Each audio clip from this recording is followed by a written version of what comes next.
প্রিয় শিক্ষার্থী, আসসালামু আলাইকুম। কেমন আছেন আপনারা? আশা করি সবাই ভালো আছেন। আজ আবার একটি নতুন ভিডিও নিয়ে আমি আপনাদের মাঝে হাজির হলাম। আজ আমরা দেখব ছোট সোনামণিদের নিয়ে একটি কবিতা, ছোটন ঘুমায়, যেটি লিখেছেন কবি সুফিয়া কামাল। তাই অবশ্যই ভিডিওটি খুবই গুরুত্বপূর্ণ হতে চলেছে। আশা করছি আপনারা সমস্ত ভিডিও জুড়ে আমার সঙ্গেই থাকবেন।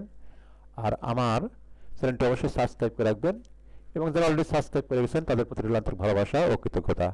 তো চলুন প্রথমে আমরা কবিতাটি আবৃত্তি করি। দেখুন, ছোটন ঘুমায় সুফিয়া কামাল। গোল করো না ছোটন ঘুমায় খাটে, এই ঘুমকে কিনতে হলো নবাব বাড়ির হাটে। সোনা নয় রূপো নয় দিলাম মতির মালা, তাই তো ছোটন ঘুমিয়ে আছে ঘর করে উজালা। আমি কবিতাটি আবার পড়ছি, আপনারা অবশ্যই ঠোঁট মিলিয়ে নেন।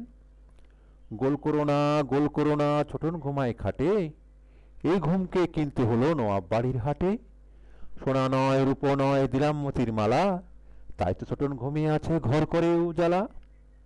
এখন আমরা কবিতাটি গানের সুরে গাবো। দেখুন কিভাবে গানের সুরে গাইতে হয়।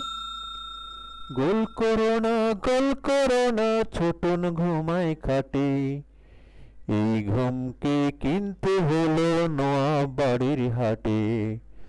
সোনা নয় রূপো নয় দিলাম মতির মালা, তাই তো ছোটন ঘুমিয়ে আছে ঘর করে উজালা। গোল করো না ছোটন ঘুমায় খাটে, এই ঘুমকে কিনতে হলো নবাব বাড়ির হাটে। সোনা নয় রূপো নয় দিলাম মতির মালা, তাই তো ছোটন ঘুমিয়ে আছে ঘর করে উজালা। সুপ্রিয় শিক্ষার্থী, এখানে কবিতাটির অর্থ এরকম যে একটি ছোট ছেলে বা মেয়ে সোনামণি ঘুমাচ্ছে, যার জন্য তার জন্য ডিস্টার্ব না হয় এই জন্য বারবার অনুরোধ করা হচ্ছে যে তুমি গোল করো না বা শব্দ করো না, যেহেতু ছোটন ঘুমাচ্ছে। এই কবিতায় এই কথাই বলা হয়েছে। কবিতাটি কেমন লাগলো, এবং যদি আপনাদের কোনো সমস্যা থাকে আমাকে লিখতে পারেন কমেন্ট বক্সে।